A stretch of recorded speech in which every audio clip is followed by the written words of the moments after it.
Hey guys, welcome to a new episode of Let's Wikipedia, and the topic of today is macOS Sierra, the current operating system from Apple. So the older people might remember Apple does not only produce iPhones and iPads, but they also have a computer line. Siri, open the Wikipedia article for macOS Sierra. Let me check that. Okay, I found this on the web for open the Wikipedia article for macOS Sierra. Open the Wikipedia article for macOS Sierra. Let me check on that. Check. Let me check on that. Here's what I found on the web for open the Wikipedia article for macOS Sierra. Open Wikipedia. I couldn't find any matches for that. Wikipedia.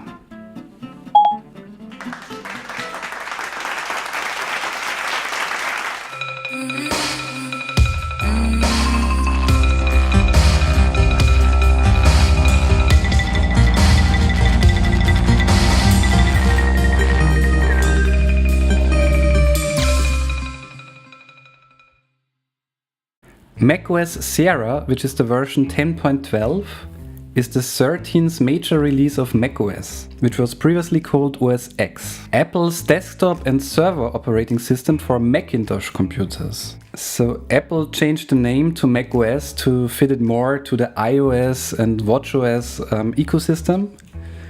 And some people were complaining about that, but I think it's quite okay. I actually don't care too much about how they write it. Just funny to start a sentence with a small capital M. Actually, it's funny that it's still written Macintosh computers, because I think that the Intosh really gives some ancient feeling to the Mac. But I guess it's quite some tasty kind of apple. So macOS Sierra is the successor to OS X El Capitan, which was named after a high mountain in Yosemite. And Sierra is the first version of the operating system issued under the June 2016 rebranding as macOS. Sierra is named after California's Sierra Nevada mountain range. Its major new features concern continuity, iCloud and windowing, as well as support for Apple Pay and Siri. Let me check on that. So with continuity, they mean that it's actually optimized to work together even better with an iPhone, iPad or watch. It's nice that everything is working well together, but you have the feeling that you are quite restricted in the use of devices that don't come from Apple. Concerning iCloud, I personally never used it. Somewhere I read that iCloud is now automatically saving the desktop and also some documents folders. But I did not get any notification of that. And also I don't see any additional folders in my iCloud drive. But there have been some problems reported where people that used Macs for their home and their office PCs kind of had a mix-up in their iCloud drives because Apple wanted to synchronize it, and I think also some people lost some data. I mean, generally I like cloud drives, but there's always the problem that sometimes it's not 100% transparent where these things are stored, and also if you share some documents, sometimes it's not 100% clear who has access to the documents. Windowing means that now a lot of different apps use tabs, which we are already used to from browsers. Support for Apple Pay might be nice if you go to the supermarket with your Macintosh computer, and Siri now talks to you on the Mac. Let me check on that. The first beta version of macOS Sierra was released to developers shortly following the 2016 WWDC keynote on 13th of June 2016. The first public beta release followed on the 7th of July 2016. It was released to end users on the 20th of September as a free upgrade through the Mac App Store. And I heard before that you should not be super fast about updating your Mac computer, but I like free stuff and I like to see new things, so I was a little bit fast in upgrading. And I already had some problems with Word Also, there's a little plugin that I used for the last episodes of Let's Wikipedia, where I highlighted some words, and it does not work in the current version of Safari, or at least you cannot really see it.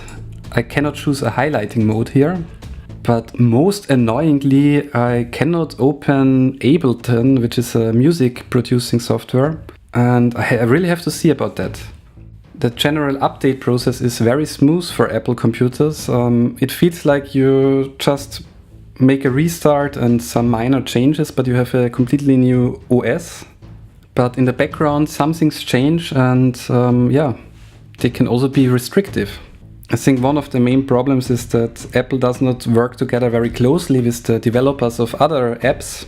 Then people developing software can just take reactions to the new operating system after it's been released to the public, and that's a little bit annoying.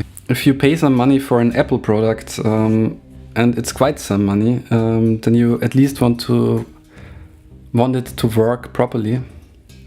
System requirements. So all computers from 2009 or 10 and newer are getting the updates, and the new features are Siri. I don't see anything about that on Wikipedia.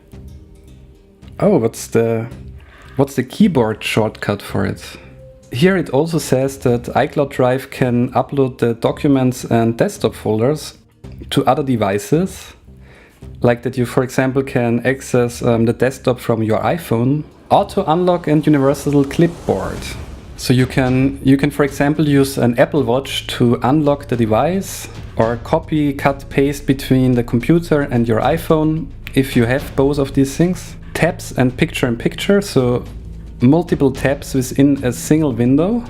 Picture-in-picture means that you can run like a little streaming video like in the corner and still continue working on your text file while having a little glance at the picture every now and then. But it does not work for YouTube so far. Oh, new file system called Apple File System. So this is under the hood. Concerning Apple Pay, it's more for online shops, for websites where you can use the pay button then in the future to purchase with your iPhone or Apple Watch. So you don't have to take your computer to the supermarket. iTunes, messages. So there were also some changes inside of the Apple apps.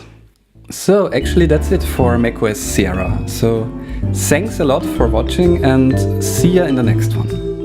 Search for Wikipedia macOS Sierra. I don't see anything about that on Wikipedia. Search for Siri. Okay, I found this on the web for Wikipedia macOS Sierra.